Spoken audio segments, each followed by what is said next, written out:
Yo, what's good guys, Medical Game over here, bringing you another Pokemon Sun and Moon video. This time, it's gonna be a little bit different, kind of like last time, last video I talked about some double entendres and random stuff like that. But now, I'm gonna be talking about how Pokemon Sun and Moon is also a little bit dark. Now, I don't know if you guys have seen some of the Pokédex entries. By the way, I still love Pokemon Sun and Moon. I'm not hating on it. I'm just pointing out some things that people might not have pointed out. But, I mean, people probably did point it out.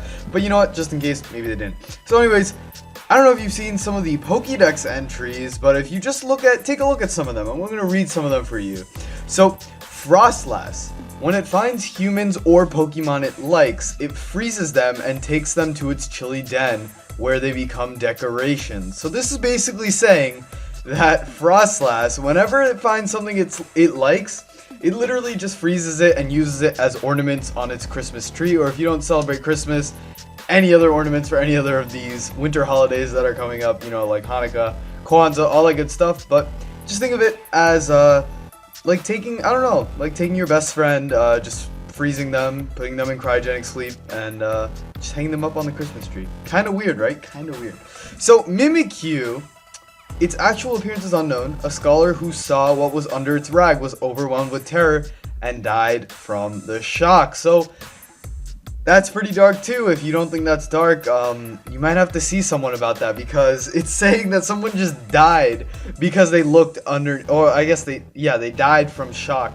You only enter shock if you see something like really, really bad. So someone literally died by just looking underneath the rag, which is kind of weird. A lot of people were saying in my Mimikyu video that there's a good chance that Mimikyu underneath is actually Porygon from that episode in the Pokemon anime. There was some episode where Porygon was in it, and there were like a few hundred kids, I think in Japan, that had to go to the hospital because they had seizures. Like, it was crazy. I don't know what they showed in that episode. I've never watched it because I don't want to have a seizure. I mean, I don't think I will because I'm not epileptic or anything like that. But you know what? I'd rather not risk it. So people are predicting that it's actually Porygon underneath the Mimikyu from that episode, and that's why some guy opened it up and he died from shock. So next up, we have Primate. It has been known to become so angry that it dies as a result.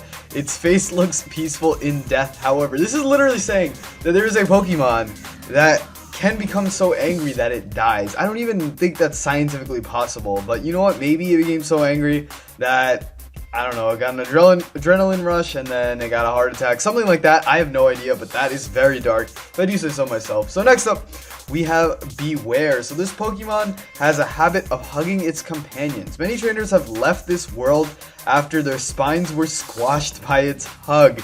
This is saying that Beware hugs its trainers, and the trainers literally get like paralyzed because their spines snap. This is ridiculous. Like, this is a children's game, and I don't know why they're putting it in this, but you know what? I really don't mind. I don't really care if it's dark or not. I think that the game is fine. But for little kids to read about this, it's kind of weird, right?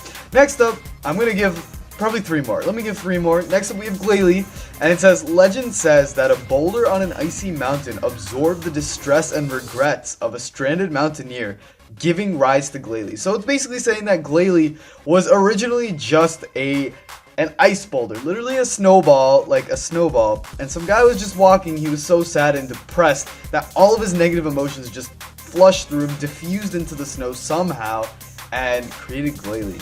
Kind of depressing, if I do say so myself. Next up, we have Marowak, and of course, this was in like all the previous games too, you know, Cubone and Marowak. The bones it possesses were once its mother's, so that's basically the bone that's on top. Like, a lot of, they've said that, you know, how Marowak is the ghost in, Fire Red and Leaf Green and Red and Blue, all those original games in that ghost tower. I forgot what it's called, the one with the creepy music that I would sing for you guys, but I don't want to do it. But it has a really cool trap remix of that song. Anyways, oh, Lavender Town. It's in Lavender Town. Look up on YouTube, Lavender Town trap remix. It's really good. Won't disappoint. Last but not least, we have Palossand. So buried beneath the castle are masses of dried up bones from those whose vitality it has drained. So this is saying that Palossand literally takes people that fall into it, and it absorbs all of the calcium from its bones and just takes up all of their vitality. That's pretty morbid, if I do say so myself. I've said that like 3 times, but you know what? I'm saying it again because I said so myself. So that's about it. I just wanted to point out some of the weird and dark, mysterious things about Pokemon Sun and Moon. I thought Pokemon Sun is supposed to be bright, happy. Pokemon Moon is supposed to be a little bit dulled, but not like this. Not like this. But anyways, that's about it for now. I hope you guys enjoyed it. If you did, please hit that thumbs up down below. Subscribe if you're already not. Follow me on Twitter at medicalgamer.